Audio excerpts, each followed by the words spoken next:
Comme j'ai perdu mes vieux, je me suis retrouvé chez des moldus, des gros tordus, mal autres qui pètent plus haut que leur cul. À 10 ans, je reçois ma toute première lettre d'une école et un gros barbu est venu me chercher en vol. Je suis Harry, Mr. Harry. I got la belle vie, fort comme un gnome. Je suis Harry, Mr. Harry. I got la belle vie. Tu fais de la musique. Tu fais quoi comme musique? Tu fais quoi comme instrument? Tu joues quoi comme instrument? Je suis un peu touche à tout parce que je collectionne les instruments de musique chez moi. J'ai 2 guitares électriques, une guitare sèche, une basse, un synthétiseur. J'avais un violon mais il est cassé. J'ai mon accordéon, mon célèbre accordéon rouge. Qu'est-ce que j'ai d'autre comme instrument? J'ai un banjo, donc je me suis servi pour... Et tu sais jouer de tout ça? Un petit peu. Disons, je sais pas encore... T'as pris des cours de musique peut-être? Non, pas du tout. Et disons qu'on est on est toute une famille de mélomanes chez nous. Mon père lui-même avait fait un groupe quand il avait mon âge. Il avait fait un petit groupe de rock. Ma grand-mère aussi, elle touchait beaucoup aux instruments, je crois. Bref, c'est de famille.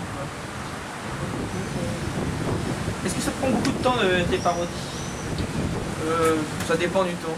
Parce que t'es plus sur les jeux, plus sur autre chose, Disons qu'en fait, ouais, j'ai un planning extrêmement chargé avec mon boulot, les jeux, ma copine, plus les parodies qui s'ajoutent, plus les projets que je veux faire autour de ces parodies, autour de toute la boîte que j'essaie de faire, c'est-à-dire JMF Prod, qui essaie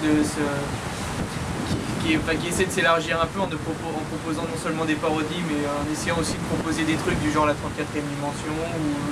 Alors qu'est-ce que c'est la 34e dimension? Tu vas nous en parler brièvement, hein, parce que ça n'a rien à voir avec les parodies. Je vais essayer brièvement.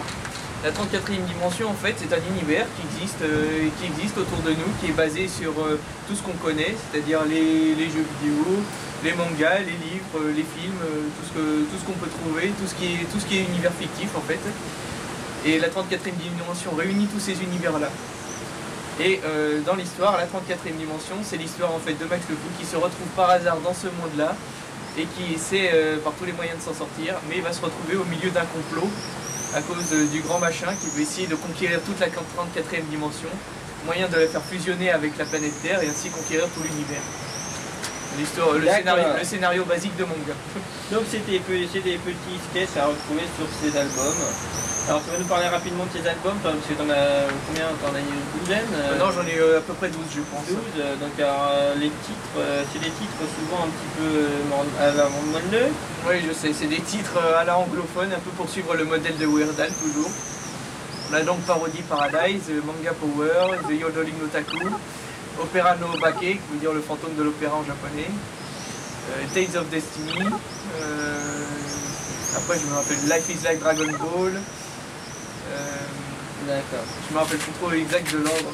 Je sais qu'en tout cas les derniers en date, il y a Back to the Spatula, il y a eu Duck and Cover, et là actuellement c'est Praise of the Nonsense. Le maître du nonsense.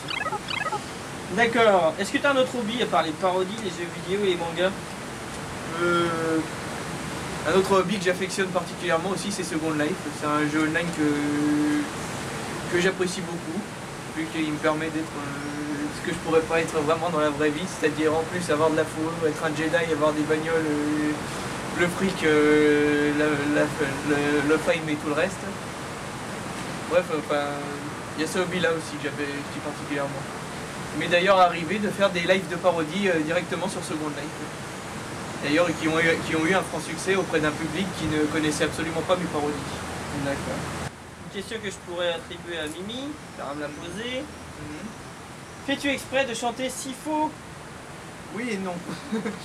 Disons qu'au début de mes toutes premières parodies, je ne le faisais pas exprès. Mais au fur et à mesure, ma voix s'est un petit peu développée, ce qui fait que je chante un peu moins faux que d'ordinaire. Mais il m'arrive encore pour m'amuser de faire des... Il y a cependant des tons de voix des fois que je n'arrive pas à voir. Par exemple dans la parodie Merry Christmas, à un moment je monte, ça fait Medetashi. Vous voyez, j'y arrive toujours pas là. Donc, bon alors sinon, tes projets, t'as des projets pour l'avenir, les projets sur les parodies, des projets en exclu que tu peux nous dire, des petits projets Ce qui est sûr en tout cas, c'est que je vais pas m'arrêter du tout pour le domaine des parodies. Pour l'instant, mon inspiration est un peu en stand-by, mais dès qu'elle va reprendre le dessus, il va y avoir de nouvelles parodies. Le Parliament Show live se fait ce soir, mais je peux donner en exclusivité des petits résultats. Alors Max n'a pas eu de parodie d'Underworld en individuel. Oh, c'est triste. C'est vrai qu'avec le montage avec Inspecteur Gadget, c'était pas mal. T'en as eu quand même comment ça s'appelle, en public, en groupe, avec le Parodial Combat. Alors est-ce que ça te fait plaisir que le Parodial Combat ait été récompensé, vu que c'est sur ton forum que tout s'est fait? Même si à l'origine c'est quand même Sophie Duverger et MC Citron qui sont à l'origine du projet. Ton site a participé au projet quand même, et toi tu as participé. Alors qu'est-ce que tu en penses de tout ça, du Parodial Combat et tout ça? Eh ben, ça m'a fait plutôt plaisir, vu que en fait le Parodial Combat c'est moi qui au départ qui l'avait formé. C'était une sorte d'association qui comptait réunir tous les parodistes possibles. Et grâce à MC Citron et Sophie Duverger, ça peut aller beaucoup plus loin que mes espérances, puisqu'il y a eu cette parodie, sa cigarette, qui réunissait ce que je voulais faire dès le départ. Une parodie en collectif comme ça. Et je suis très content d'ailleurs que cette parodie ait eu un award, je pense qu'elle le mérite. 2 awards. 2 awards en plus. 2 awards. Excellent. Je pourrais passer un petit message à tous tes fans. Alors fans, c'est des petits débiles, ils avaient créé un groupe de fans de Max le Fou. Donc il y avait Imbécile, il y avait Red Valentine, il y avait SN, il devait y avoir Kobe, il s'est inscrit dans les petits débiles, mais il faisait pas partie des fans.